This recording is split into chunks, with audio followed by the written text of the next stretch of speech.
is Emma Betters. I am a PhD student at the University of Tennessee under Dr. Tony Schmitz, and a staff member at the Manufacturing Demonstration Facility at Oak Ridge National Laboratory under Dr. Scott Smith.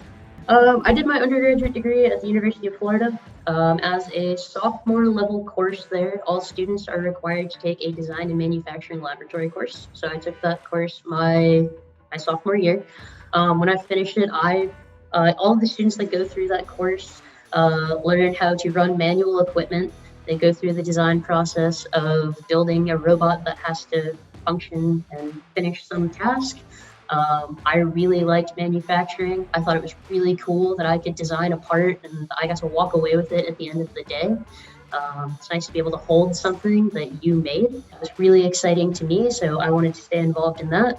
I wound up helping teach that course for 3 years as an undergraduate student, and then before I became a graduate student for Dr. Schmitz. I really enjoyed teaching.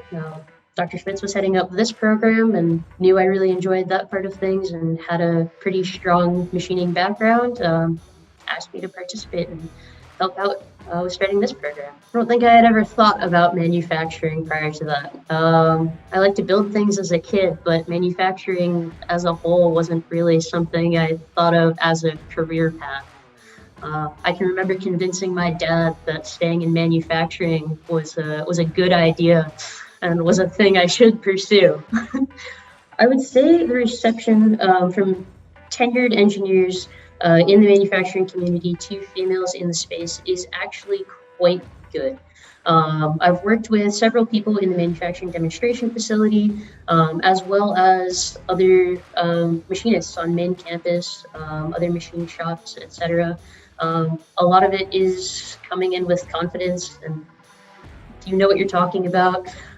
People are generally quite receptive to what you have to say. So the intent of the ACE in-person machine training was really to provide a hands-on experience for our participants and kind of leave them with this sense of empowerment when they went away, that this was something that was doable and it was something that was exciting. It was an exciting career path. They wanted to learn more about machining and manufacturing as a career, kind of sparked some interest. The ACE in-person training really differs from our traditional CNC machine training that you'd think of. One of the biggest key elements we bring to the table here is talking about machining dynamics. So Dr. Schmitz spends a fair amount of time talking about pre-process parameter selection, how we can determine what that should be using a tap test, which I know is something MSC is working on with Oak Ridge right now through MillMax. And that's kind of what also made this in-person training useful to students both from high schoolers all the way through. We had a group that came in that have been running a machine shop for years, so it was useful for that entire range. So one of our other instructors, Aaron Cornelius, actually came up with this idea for an oscillating piston air engine as a demonstration assembly for this course.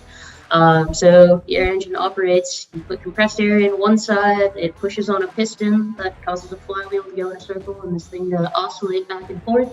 A really interesting demonstration piece. The air engine design was great for the broad overview we were trying to provide of manufacturing and machining. So it gave us some great demonstration pieces for exposing our participants to different materials. They looked at machining aluminum, polymers, steel, so the different processes or parameters that were involved with those different materials. I can obviously machine plastic a lot faster than I can machine steel components. We got to show them a lot of different work holding methods, a lot of different tools and processes, so drilling, reaming, facing. So that was really neat. And then we also got to talk about additive manufacturing a little bit. So we did some post-machining of some additively manufactured components. Got to talk about why that part specifically was better to be additively and then subtractively machined to function as part of that assembly. So it really just gave us some good talking points to give a really good overview of the entire process. Seeing the different backgrounds of our ACE participants was actually one of the coolest things about this program, in my opinion. We set this up so that no previous machining experience was required or expected. So we had high school students that had never seen a milling machine before, all the way up to a father-son team that had been running a machine shop for years. So it was actually really cool to see each of those different groups kind of grow in different ways throughout the week. Some of the more experienced guys helping out, some of the students that hadn't ever seen machine tools before or seen these processes before. So there's definitely something for everyone. By having the students machine and assemble the different parts of the air engine, we got to illustrate a couple of different things throughout the week. So doing that versus machining just one part has some distinct advantages. We got to discuss and demonstrate different tolerances, which was kind of nice. We did a part swap throughout the week that showed that if tolerances were met, my piston works in your air engine, etc.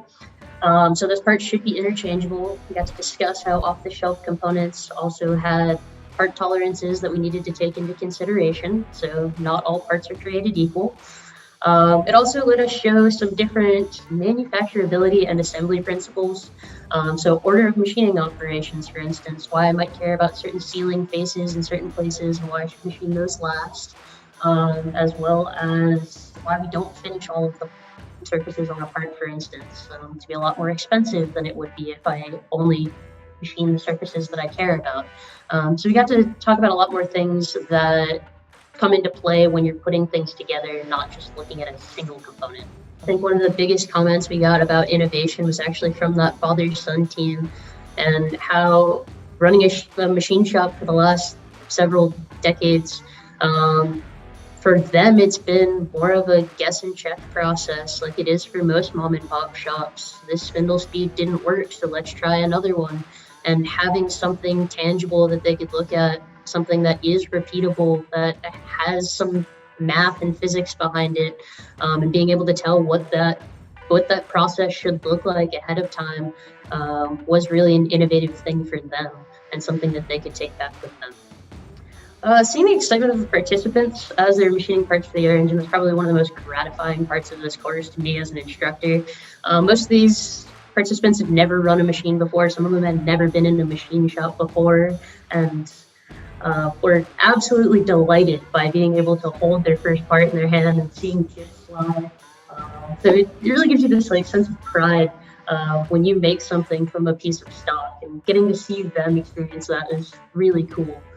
I think they were really excited by the fact that we didn't overwhelm them with everything from day one. We really took a gradual approach into what it takes to set up a process and run through from stock to finished part. Kind of automated some things the first day, had some of those things automated the second day, but for instance, they did all of the part probing. By day 3, they were doing part probing and tool probing, kind of just breaking it up to keep them engaged, but also not overwhelmed. Watching the faces of each of the students when they finish their first part is incredibly gratifying. Watching how they progress throughout the week is also really exciting for me. So by the first day, a lot of the participants are very hesitant to touch things on the machine. They're a little bit standoffish. It's a big piece of machinery, especially if you've never been in a shop before. That can be very intimidating. And by day 5, when they're up there pushing buttons and making things work, they don't really need me anymore. That's actually really cool to see how engaged they are. And kind of a fun thing we do on the last day is a race to see how fast, we do a head-to-head race between our participants to see who can assemble their air engines the fastest. As kind of an NCAA elimination bracket. The students had a lot of fun with that. So that was kind of my 3 highlights of the week.